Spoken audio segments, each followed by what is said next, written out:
Albert Einstein once said, everybody's a genius, but if you judge a fish by its ability to climb a tree, it will live its whole life believing that it is stupid.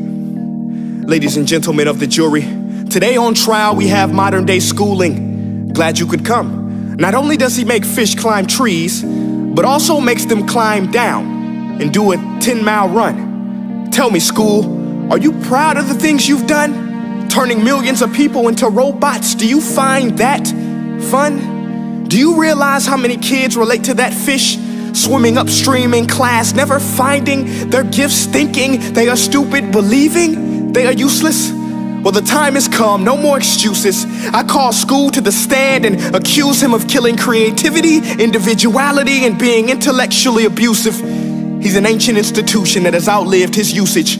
So, Your Honor, this concludes my opening statement, and if I may present the evidence of my case, I will prove it. Proceed. Exhibit A. Here's a modern day phone. Recognize it? Here's a phone from 150 years ago. Big difference, right? Stay with me. Here's a car from today, and here's a car from 150 years ago. Big difference, right? Well, get this. Here's a classroom of today, and here's a class we used 150 years ago. Now, ain't that a shame? In literally more than a century, nothing has changed. Yet you claim to prepare students for the future? But with evidence like that, I must ask, do you prepare students for the future or the past? I did a background check on you and let the record show that you were made to train people to work in factories, which explains why you put students in straight rows, nice and neat, tell them sit still, raise your hand if you want to speak, give them a short break to eat, and for 8 hours a day, tell them what to think. Oh, and make them compete to get an A. A letter which determines product quality, hence grade A of meat.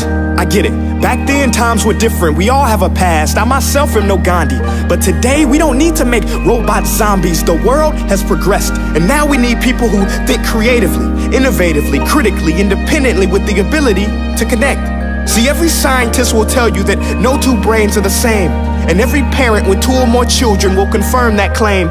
So please explain why you treat students like cookie cutter frames or snapback hats, giving them this one-size-fits-all crap. Watch your language. Sorry, Your Honor, but if a doctor prescribed the exact same medicine to all of his patients, the results will be tragic. So many people would get sick, yet when it comes to school, this is exactly what happens. This educational malpractice, where one teacher stands in front of 20 kids, each one having different strengths, different needs, different gifts, different dreams, and you teach the same thing the same way?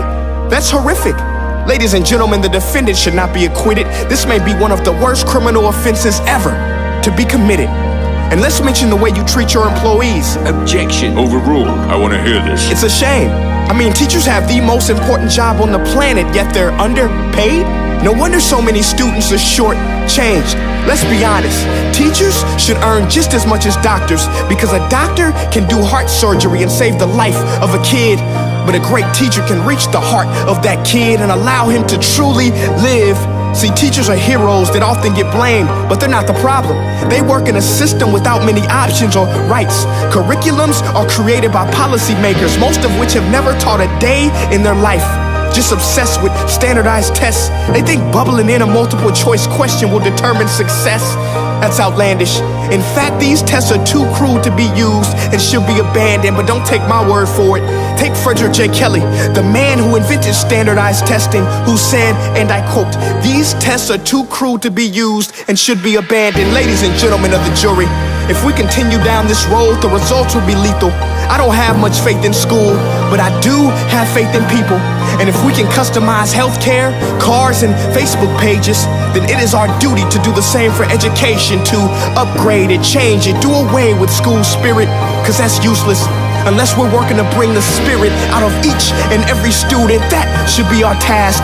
No more Common Core. Instead, let's reach the core of every heart in every class. Sure, math is important, but no more than art or dance. Let's give every gift an equal chance. I know this sounds like a dream, but countries like Finland are doing impressive things. They have shorter school days, teachers make a decent wage, homework is non-existent, and they focus on collaboration instead of competition. But here's the kicker, boys and girls. Their educational system outperforms every other country in the world. Other places like Singapore are succeeding rapidly. Schools like Montessori, programs like Khan Academy, there is no single solution. But let's get moving, because while students may be 20% of our population, they are 100% of our future. So let's attend to their dreams, and there's no telling what we can achieve. This is a world in which I believe, a world where fish are no longer forced to climb trees. I'll rest my case.